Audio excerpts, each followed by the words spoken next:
Wakil Gubernur Sumatera Selatan Ci Ujang memastikan jika ASN di lingkungan pemerintah Provinsi Sumatera Selatan akan menerima THR Idul Fitri yang rencananya akan dibagikan sebelum Hari Raya Idul Fitri.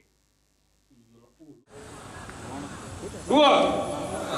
Menjunjung tinggi kehormatan bangsa dan negara. Disampaikan Wakil Gubernur Sumatera Selatan Ci Ujang, pencairan tunjangan Hari Raya bagi aparatur sipil negara atau ASN di lingkungan pemerintah Provinsi Sumatera Selatan akan mulai dicairkan menjelang Hari Raya Idul Fitri.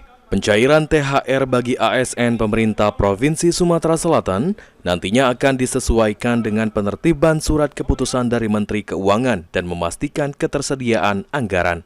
Sementara untuk pegawai pemerintah dengan perjanjian kerja atau P3K, penuh waktu dan paruh waktu di lingkungan pemerintah Provinsi Sumatera Selatan, pemerintah Provinsi Sumatera Selatan masih akan melihat kondisi kemampuan keuangan daerah. Tunjangan hari raya, tunjangan hari raya, mungkin ada kasih. Masih ada. Kapan rencana Pak? Hah? Kapan rencana? Rencananya biasanya beberapa hari lagi itu nak lebaran disalurkan.